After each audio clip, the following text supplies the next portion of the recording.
PLC and industrial drives का जो week 2 का लेक्चर है, उसमें सबसे पहले ऑटोमेशन एग्जांपल्स मैं आपको बताऊंगा कि उसमें कौन से फंक्शंस हैं, पैरामीटर से डिफरेंट जो रियल टाइम जो रियल लाइफ एग्जांपल्स हैं। और इसी तरह से जो इंडस्ट्रियल जो प्रोसेसेस हैं, वो डिफरेंट प्रोसेसेस उनको मतलब कौन से फंक्शंस हैं उनको अपना होता है, कौन से पैरामीटर्स हैं जिनको आपने मेजर करना होता है, सेंसर्स हैं। और आउटपुट्स जो उनके टाइप्स हैं वो किस तरह से आप परफॉर्म करते हैं, और कौन सी टाइप के जो आउटपुट्स हैं वो आपने यूज़ करने होते हैं। तो सबसे पहली जो ऑटोमेशन एग्जांपल है, ऑल दो जितनी भी ऑटोमेशन एग्जांपल्स हैं, जो कंट्रोलर हैं उनमें पीएलसी आपने मतलब ज़्यादा यूज़ करनी होती है, ज़्यादातर यूज़ होती है। और अगर इकोनॉमिकल उसका सोल्यूशन देखना है तो उसके लिए जो रेस्पबेरी पाई या कंट्रोलिंग माइक्रो कंट्रोलर्स वो पैकेजेस यूज़ करने होते हैं जो कि इंडस्ट्रियल बेस्ड होते हैं। और वो नॉर्मल पब्लिक जो है वो उसको यूज़ नहीं करती। जो डिज़ाइन इंजीनियर्स वगैरह वो ज़्यादातर पीएलसीज़ को यूज़ करते हैं इंडस्ट्रियल एनवायरनमेंट के लिए। अब जो कार है उसके अंदर डिफरेंट कौन कौन से मैकेनिज़म्स हैं जो कि आप अगर ऑटोमेट करना चाहते हैं गाड़ी को, और या नॉर्मल आप जो गाड़ी है उसको अगर आप कंसीडर करें तो उसमें कौन से पैरामीटर या फंक्शंस हैं जो कि कंट्रोल करने होते हैं। जैसे for example traditionally appliances control है, उनमें विंडोज़ है, सीट्स और रेडियो कम्युनिकेशन। अब सबसे पहले हम विंडोज़ को देखते हैं। अब विंडोज़ ऑटोमेटिक कंट्रोल किस तरह से परफॉर्म होगा फंक्शन, कि डेफिनेटली उसमें मोटर लगी होगी जो इसको ड्राइव कर रही होगी। मगर ये कंट्रोलर आपका जो भी कंट्रोलर है, चाहे पीएलसी है या रास्पबेरी पाई है, वो कब सिग्नल को एक्टिवेट करेगा जब जो कार का ओनर है वो गाड़ी में बैठेगा। और जो उसका थंब इम्प्रेशन है या तो वो इनपुट देगा या फेशियल एक्सप्रेशन के थ्रू वो डिटेक्ट कर लेगा और ऑटो एडजस्ट कर देगा गाड़ी के पैरामीटर्स को। फॉर एग्जांपल एसी अगर ऑन करना है तो उसके लिए टेम्परेचर सेंसर गाड़ी में बिल्ट इन होगा और ह्यूमिडिटी सेंसर होगा। इसी तरह से जो आप जो कार के आउटसाइड एनवायरमेंटल कंडीशंस हैं, टेम्परेचर और ह्यूमिडिटी, उसको वो ऑब्ज़र्व करेगा और उसके हिसाब से डिसीजन लेगा। जैसे नॉर्मली अगर किसी बंदे को अगर गर्म वेदर है, ज़्यादा गर्मी हो रही है और दोपहर का टाइम है, तो ऑटोमेटिकली वो डिटेक्ट कर लेगा कि आउटसाइड दी जो कार है वो एनवायरनमेंट अच्छा नहीं है भाई, तो उसने क्या करना है, विंडोज़ को क्लोज़ कर देना ऑटोमेटिकली। और जो एयर कंडीशन है उसको ऑन करके जो टेम्परेचर है वो 20 या 22 के अराउंड जो है वो सेट कर देना है, एडजस्ट कर देना है। ये सारे पैरामीटर्स स्टार्ट में एक दफ़ा इनिशियली डिफाइन करने होंगे कार के ऑनर ने, और फिर नेक्स्ट टाइम वो कार जैसी डिटेक्ट करेगी आपका थंब इम्प्रेशन या फेशियल रिकग्निशन के थ्रू कि भाई ये बंदा आ गया है, तो इसके हिसाब से वो विंड ऑटो एडजस्ट कर देगा टेम्परेचर या एसी को कंट्रोल करना है। अब अगर नॉर्मल टेम्परेचर बाहर का हो गया है और शाम का टाइम है या रात का टाइम है, गर्मी नहीं है, तो एयर कंडीशन को ऑफ करके ऑटोमेटिकली और विंडोज़ जो है वो उनको ओपन कर दिया जाएगा। और साथ में मॉनिटर करता रहेगा ये कंट्रोलर आपका कि टेम्परेचर और ह्यूमिडिटी। अगर ह्यूमिडिटी बहुत ज़्यादा हो गई है तो चाहे रात का टाइम हो तो पसीना आपको बहुत ज़्यादा आएगा, तो फिर वो ऑटो एडजस्ट कर देगा सारी चीज़ें। ये सब जो है आपका कंट्रोलर ऑटोमेशन परफॉर्म करेगा। इसी तरह से सीट्स को अगर आप देखें, जो सीट्स यानी ये पर्सन टू पर्सन वेरी करती है, सीट एडजस्ट करते हैं आप, तो एक दफ़ा उसने वो पोजीशन एडजस्ट कर दी और उसको लॉक कर दिया तो नेक्स्ट टाइम वो ऑटो एडजस्ट हो जाएगी सीट। इसी तरह जो स्टीयरिंग है उसकी पोजीशन भी ऑटोमेटिक एडजस्ट हो जाती है। रेडियो यानी कम्युनिकेशन, रेडियो ऑन करना है, कोई चैनल या जो भी इंटरटेनमेंट का जो म्यूज़िक है वो ऑन करना है, तो वो सब चीज़ें इसमें सेव कर सकते हैं। ये सब ऑटोमेशन है, ऑटोमेशन का पार्ट है ये। फिर मोटर कंट्रोल क्या है कि अगर आपने एक्सेलेरेटर प्रेस किया तो नॉर्मल जो यहाँ पे इंजन्स हैं, वो एक्सीलेटर प्रेस करके वो इंजन की रेस डायरेक्ट जो लीवर है उसके थ्रू ऑन ऑन कर देते हैं, बढ़ा देते हैं। जबकि ऑटोमेशन जो इलेक्ट्रॉनिक कार्स हैं उनके अंदर क्या है कि मोटर कंट्रोल जो है वो एक पैडल के थ्रू, पैडल जो है वो डायरेक्टली कनेक्टेड नहीं होता मोटर से। पैडल जो है वो सेंसर से सिग्नल जनरेट होगा।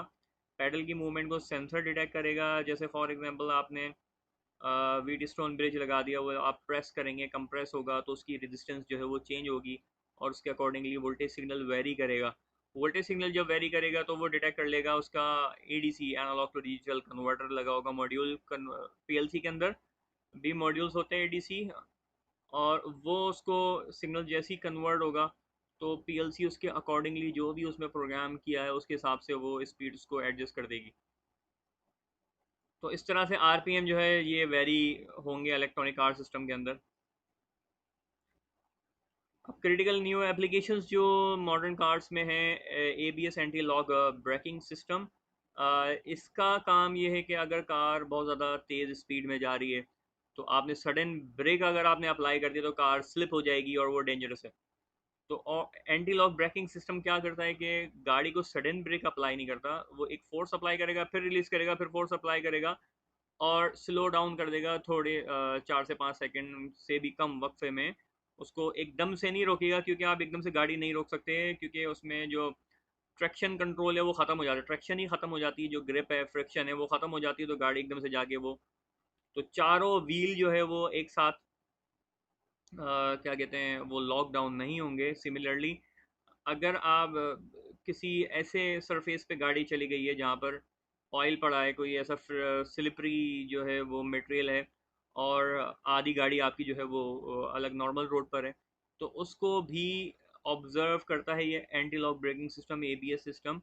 और जो ट्रैक्शन मूवमेंट है, जो एंगुलर मूवमेंट है, एंगुलर मोशन है, उसको ट्रैक करने के साथ ही बाकी जो चारों व्हील्स हैं उनकी स्पीड को ये और ब्रेक्स को ये इक्वली स्टेबिलिटी के साथ अप्लाई करता है। इसी तरह से ईपीएस सिस्टम है, इलेक्ट्रॉनिक पावर स्टीयरिंग। ये ईपीएस जो सिस्टम है ये बहुत ज़्यादा एफिशिएंट है एज़ कम्पेयर टू मैनुअल और हाइड्रोलिक कंट्रोल जो पावर स्टीयरिंग कहलाता है। पावर स्टीयरिंग इसलिए बनाया गया कि आपको बहुत ज़्यादा ताकत लगाना पड़ती है, मैनुअल एफर्ट होती थी, और जिसकी वजह से स्टीयरिंग को मोड़ना पड़ता था। तो पावर स्टीयरिंग जो है वो हाइड्रोलिक जैक से जो है वो डेवलप किया गया, और जिसकी मदद से, जिसकी वजह से आपको कम एफर्ट करना पड़ती हैं, और आप आसानी से जो व्हील है उसको आप ऑपरेट कर सकते हैं। बट प्रॉब्लम क्या थी, ये हाइड्रोलिक जो हाइड्रोलिक पावर बेस्ड जो स्टीयरिंग थे, उनके साथ प्रॉब्लम ये थी कि अगर आप गाड़ी मूव कर रही है और स्टीयरिंग जो है वो आपने अभी टर्न नहीं किया, ज़रूरत नहीं है, स्ट्रेट जा रही है, तो मुस्तकिल जो है पीछे हाइड्रोलिक का जो पंप है वो ऑन है, रन हो रहा है, और उससे इंजन पे भी लोड आ रहा है और फ्यूल कंजम्पशन भी आपकी फालतू में हो रही है, ज़रूरत नहीं है। तो इसको ओवरकम करने के लिए इलेक्ट्रॉनिक पावर स्टीयरिंग सिस्टम जो है वो उसको इंट्रोड्यूस किया गया। और उसका काम सिंपली ये है कि जो स्टीयरिंग है उसके साथ एक कॉलम होता है, कॉलम जो है वो एक मैकेनिकल स्ट्रिप होती है, उस पर टीथ्स बने होते हैं। उस कॉलम के साथ एक एंगुलर डिटेक्शन के लिए सेंसर लगा होता है जो कि एंगल को सेंस करता है व्हील के, स्टीयरिंग व्हील के। और इसके साथ एक और टॉर्क सेंसर लगा होता है जो कि आपकी फोर्स और स्पीड को मॉनिटर करता है जो आपने अप्लाई की करी होती है स्टीयरिंग को।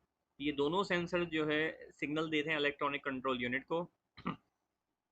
इलेक्ट्रॉनिक कंट्रोल यूनिट ड्राइव करता है मोटर को, और मोटर की जो आरपीएम है उसको रिड्यूस करने के लिए दरमियान में गियर रिडक्शन बॉक्स लगा होता है, जो कि आरपीएम को रिड्यूस करके एक्सल से कनेक्ट कर देता है। और उसके जो आरपीएम जो है वो आरपीएम सेंसर से एक और फीडबैक आ रहा होता है इलेक्ट्रॉनिक कंट्रोल यूनिट को। तो 3 इनपुट्स होते हैं एट अ टाइम।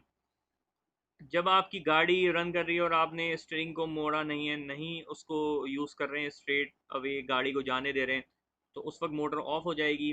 तो इससे जो एफिशिएंसी है, पावर जो फ्यूल कंजप्शन है, फ्यूल कंजप्शन बहुत ज़्यादा कम हो जाती है और इकोनॉमिकल पड़ती है गाड़ी। टेक्नोलॉजी महंगी है इसलिए इनके प्राइसेस ज़्यादा हैं। और जो तीनों सेंसर्स का जो सिग्नल है उस पर डिपेंड करता है कि इलेक्ट्रॉनिक कंट्रोल यूनिट मोटर को ऑन ऑफ उन सिग्नल्स को नोट डाउन करके, यूज़ करके, जो it will take a decision के मोटर को कब ऑफ करना है, कब ऑन करना है।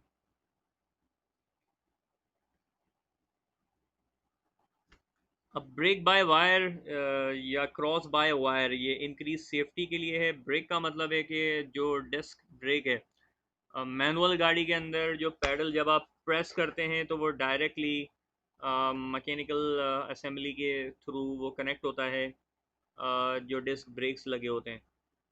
जबकि इलेक्ट्रॉनिक में क्या होता है कि आपने जो पैडल प्रेस किया है उसके साथ एक सेंसर लगा होगा।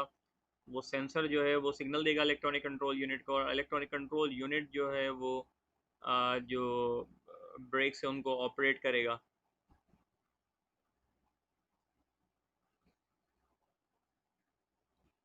तो इंक्रीज सेफ्टी इसमें ज़्यादा है, क्योंकि एक एक जो पैरामीटर्स हैं या फंक्शंस हैं गाड़ी के, वो सारे ऑब्जर्व होते हैं।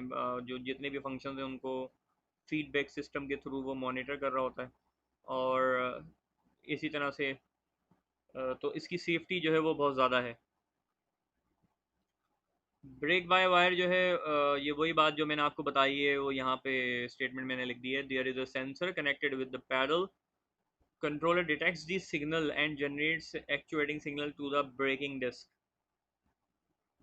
अब जो सेकंड एग्जांपल है वो रेल व्हीकल्स, ये भी एक बहुत एडवांस एग्जांपल है, जिसमें जो लोकोमोटिव आपका जो इंजन या ये ट्रेन कहलाता है। लोकोमोटिव्स का तो मतलब ये होता है, ट्रेन को भी आप लोकोमोटिव बोलते हैं। तो इसमें बहुत ज़्यादा जो कंप्यूटर्स हैं, जो कंट्रोल यूनिट्स हैं वो लगे होते हैं, वो आपस में इंटरकनेक्टेड होते हैं।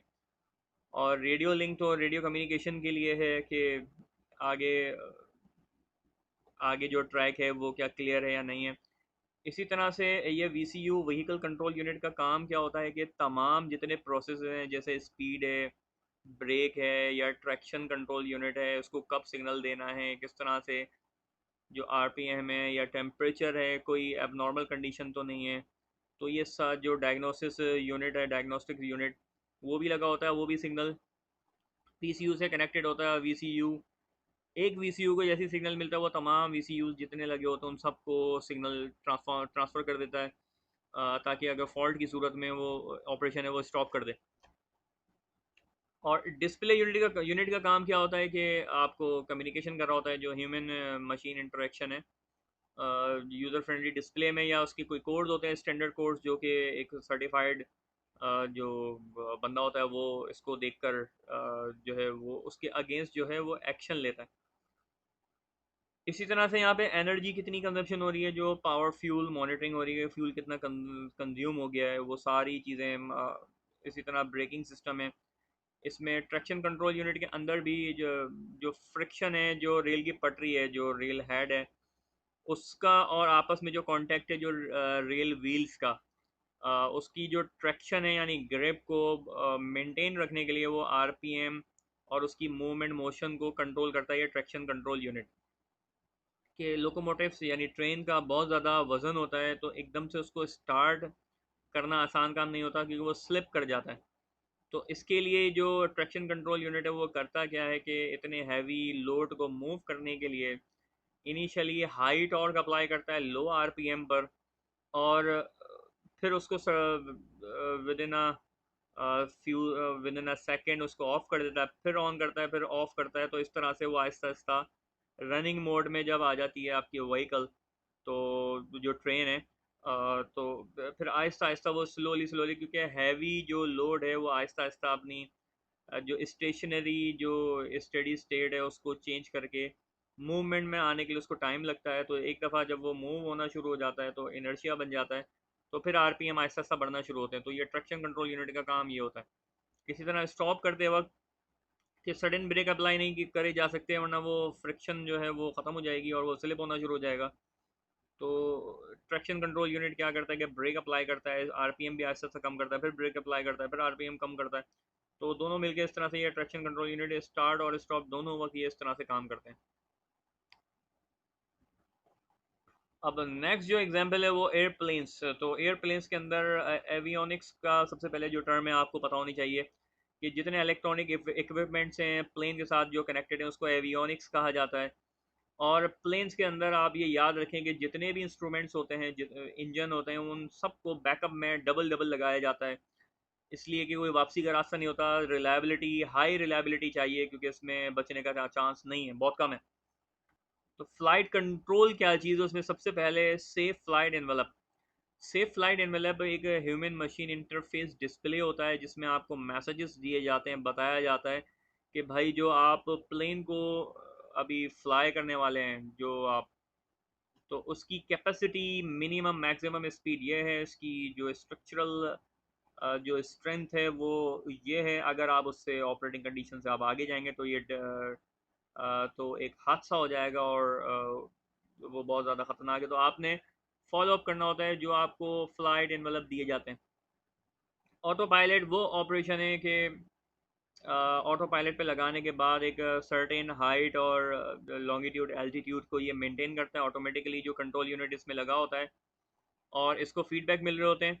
और फीडबैक जो जीपीएस सिस्टम के थ्रू इसको अपने कोऑर्डिनेट्स लोकेशंस पता होती है और इसको कहाँ जाना है, तो वो इसको सेट पॉइंट भी पता चल जाता है। उसमें सेट पॉइंट बता दिया जाता है कि भाई यहाँ पर इस लोकेशन पर आपने जाना है, तो ये ऑटो पायलट पे लगा के तो अपनी पोजीशन, एंगुलर मूवमेंट, ये पीछे जो एलिवेटर लगा है, रडर लगा है, इसकी मूवमेंट, ये सब हाइड्रोलिक्स से ऑपरेटेड होते हैं, इसलिए कि इनमें बहुत ज़्यादा फोर्स चाहिए। इसी तरह से जब ये लैंडिंग कर रहा होता है तो उसमें लैंडिंग गेट्स और जो लैंडिंग व्हील्स हैं उनको ऑपरेट करने के लिए वो सारा हाइड्रोलिक जैक्स और सिस्टम्स लगा होता है, जो कि ये पूरा कंट्रोल सिस्टम जो है वो ऑपरेट करता है। इंजीनियर जो है उसका काम सिंपली फ्लाइट इंजीनियर के अगर कोई फॉल्ट आता है या जो भी उसके अकॉर्डिंगली एक्शन परफॉर्म करना है, तो वो सारा काम ये फ्लाइट इंजीनियर करता है। फ़्लाइट मैनेजमेंट ऑब्वियसली जो फ़्लाइट है उसकी टाइम शेड्यूलिंग, ये सब चीज़ें फ़्लाइट मैनेजमेंट के अंदर आती हैं। और इसने जिस जगह पर उतरना है तो ये भी सारा ऑटोमेटिकली इंफॉर्मेशन आ रही होती है, रिसीव हो रही होती है कि कब किस वक्त किस प्लेन में उतरना है, तो ये सारी शेड्यूलिंग होती है। फ़्लाइट रिकॉर्डिंग यानी जो भी एक्टिविटी हो रही होती है वो ब्लैक बॉक्स के अंदर जो है वो उसको रिकॉर्ड किया जाता है। इसी तरह टरबाइन सुपरविजन, जो इंजन लगे हैं, जो टरबाइन ब्लेड्स हैं, इनकी जो एग्जॉस्ट, जो कंबस्चन हो रही है, इस फ्यूल कंजप्शन है, ये सब चीज़ें ये मॉनिटर कर रहा होता है इसका ऑटोमेशन सिस्टम।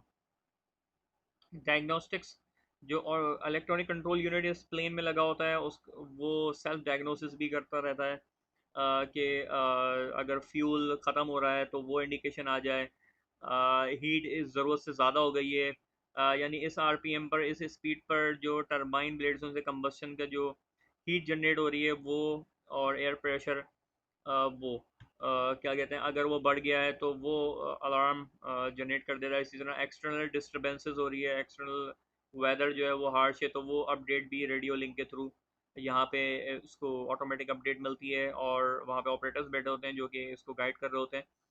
तो ये इस तरह का ये ऑटोमेशन सिस्टम है, एक बहुत ही कॉम्प्लेक्स एग्जाम्पल है इसकी। लॉन्च व्हीकल्स, ये another interesting and complex example of automation system. इसमें स्पेस शटल जो रॉकेट चैम्बर से लगा होता है और स्पेस में जाने के बाद उसको डिटैच करना होता है, यानी डिसमेंटल करना होता है, तो ये हाइड्रोलिक्स के थ्रू होता है। और ये पूरा कंट्रोलिंग यूनिट्स इसमें लगे होते हैं, जो इसमें जनरल पर्पस कंप्यूटर लगे होते हैं और वो आपस में इंटरकनेक्टेड होते हैं। इसी तरह इनमें इनपुट आउटपुट पेरिफेरल्स हैं, उनका काम ये सब, ये जो मेंटेन कर रहा होता है ये पीसी कर रहा होता है। इसमें ऑपरेटर यानी इनका जो एस्ट्रोनॉट्स बैठे होते हैं वो भी,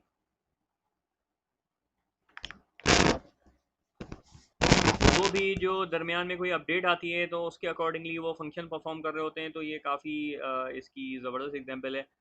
पे लॉर्ड ऑफ जो है एक ऑपरेशन है, यानी इस स्पेस शटल ने इस चैम्बर से जो रॉकेट की जो बॉडी है इससे इसको डिस्कनेक्ट करना होता है, तो ये पूरा कंट्रोल्ड होता है और पूरा फीडबैक आ रहा होता है, फीडबैक सेंसर्स के साथ, एक्चुएटिंग सिग्नल्स के साथ एक्चु ये पूरा ऑपरेशन परफॉर्म किया जाता है। अब असेंबली लाइन रोबोट्स, अगर असेंबली लाइन रोबोट है जो प्रोडक्शन में इस्तेमाल हो रहा है, वेल्डिंग में या असेंबली लाइन में, तो उसकी जो एक्सटेंशन लिमिटेड है वो 2 to 3 मीटर है। और पोर्टेबल अगर रोबोट्स होते हैं तो उनकी 10 to 20 मीटर जो है वो उनकी जो है रेंज होती है। इनमें जो फ्रिक्वेंट रीप्रोग्रामिंग आपको करना पड़ती है फॉर न्यू टास्क और टूलिंग, तो बार बार टास्क के लिए इसको चेंज करना पड़ता है। अगर प्रोडक्ट वेराइटी बहुत ज़्यादा है अगर प्रोडक्शन हाई है तो इसका मतलब है वहाँ पे प्रोडक्ट वेराइटी कम होगी और मास प्रोडक्शन हो रही है, तो आपको बार बार रीप्रोग्राम नहीं करना होगा। सिंपल एम्बेडेड कंप्यूटर, यानी सिंपल जो है वो इसमें पीसी कनेक्ट होगा, HMI PLC control based system है जो इसमें यूज़ होता है। अनदर एग्जांपल जो वेरी कॉमन है, सब स्टेशंस, जो कि आपको पावर जो शहर को सप्लाई की जाती है, तो इनमें भी रिलायबिलिटी का बहुत ज़्यादा ख्याल रखा जाता है। अब इसमें प्रोटेक्शन जो है वो लाइंस की प्रोटेक्शन बहुत ज़्यादा अहम है। ट्रांसफार्मर्स या generators very high speed response required होता है, इसलिए कि बहुत हाई वोल्टेजेस होते हैं और इसमें एक्सीडेंट अगर हो गया तो बहुत ज़्यादा डेंजरस हो सकता है और एक्सप्लोसिव भी, यानी वहाँ पे जो वर्कर्स काम कर रहे हैं उनके लिए डेंजरस है। तो पावर जनरेशन साइड पे तो सारी प्रोडक्शन जो है वो सेफ्टी का ख्याल रखा जाता है, तो कंटिन्यूस मॉनिटरिंग होती है। अब रिमोट या लोकल, यानी वहाँ पर बैठकर भी और रिमोटली भी इनकी कंट्रोलिंग होती है टू गारंटी पावर फ्लो, यानी कंटिन्यूस आपने सप्लाई रखनी है शहर को। सेफ ऑपरेशन, इंटरलॉकिंग, इंटरलॉकिंग का मतलब ये है कि मल्टीपल ग्रिड्स जो है वो ऑपरेट करने हैं आपने, और उनमें कुछ ग्रिड्स ऐसे हैं जो एक साथ ऑपरेट नहीं करने आपने। अगर एक ग्रिड वन अगर ऑन है तो ग्रिड टू को ऑफ होना है, ये कंडीशन अगर आपने लगाई है तो उसमें इंटरलॉकिंग आपको लगाना होगी, प्रोग्राम में भी और फिजिकली भी। कि एक दफ़ा अगर ग्रिड वन को ऑन कर दिया तो ग्रिड टू ऑफ रहेगा, अगर ग्रिड टू को ऑन किया है तो ग्रिड वन को ऑफ होना होगा। अगर दोनों को एट अ टाइम सिग्नल गलती से बाय मिस्टेक भी दे दिया किसी ने तो भी वो ऑपरेट ना हो, दोनों में से कोई ऑन ना हो, तो दिस इज कॉल्ड इंटरलॉकिंग। इसी तरह से मेजरमेंट का मतलब ये है कि electricity bill, power flow in grid, यानी कंटिन्यूस पावर फ्लो, जो करंट है, वोल्टेज है, इनको मॉनिटर किया जा रहा है। इसी तरह इलेक्ट्रिसिटी बिल का मतलब है कि यूरोप साइड पे वहाँ तो बाहर जो है जो यूनिट्स हैं वहाँ पे कोई मीटर रीडर नहीं आता, तो डायरेक्टली जो है वो रीडिंग्स जो है पहुँच जाती है, या तो उन्होंने फ़िक्स किया हुआ होता है, और जैसे यूएई में बहुत सारी जगहों पे वहाँ पे फ़िक्स है कि 300 या 500 धर्म जो है वो फ़िक्स है मंथली जो बिल है इलेक्ट्रिसिटी का, उसके बाद आपको पे नहीं करने, आप कितना भी यूज़ करें।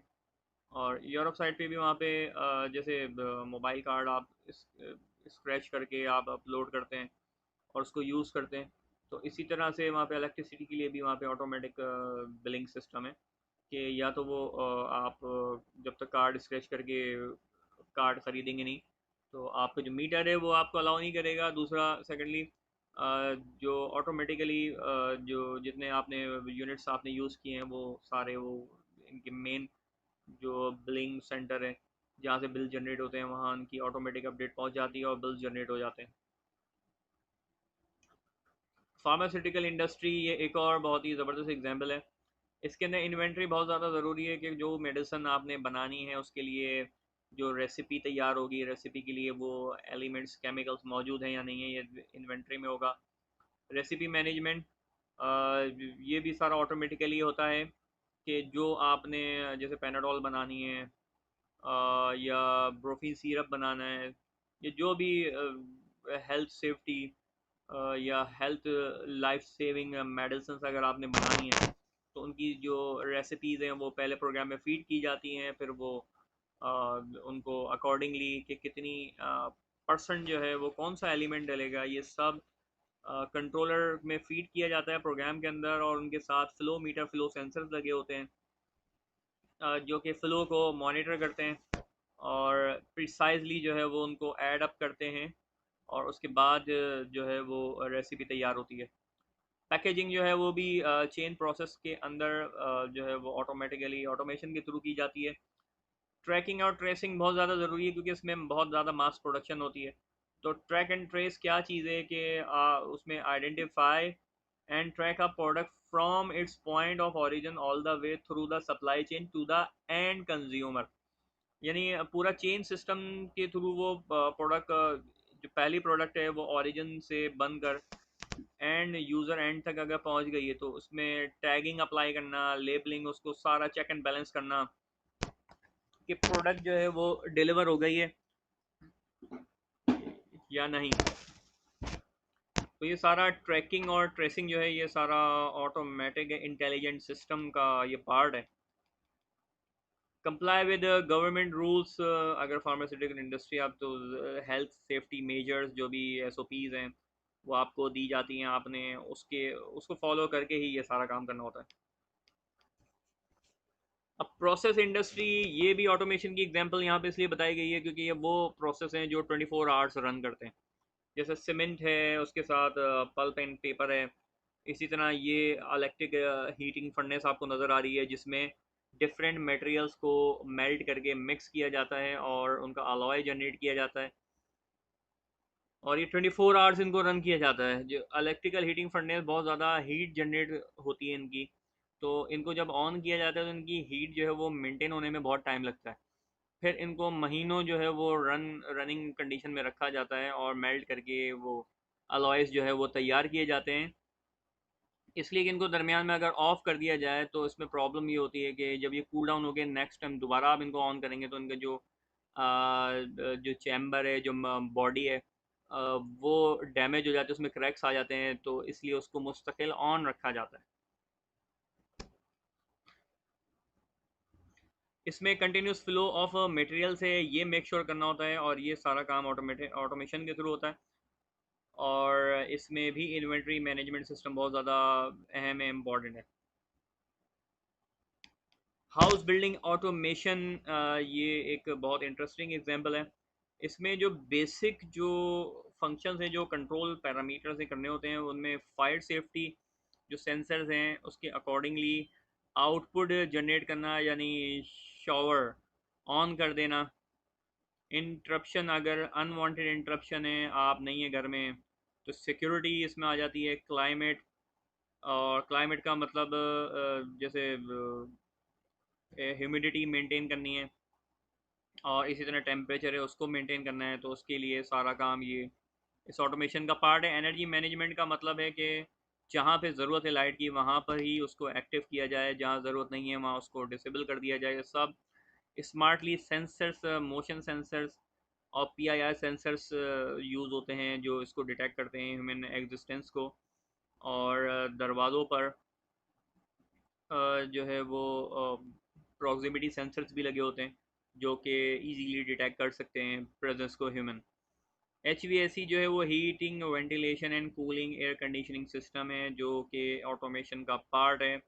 अगर आपने क्लाइमेट को मेंटेन करना है तो ये सारा उसके अकॉर्डिंगली जो है वो ऑटोमेट एक्चुएट होगा और चीज़ें ऑपरेट होंगी।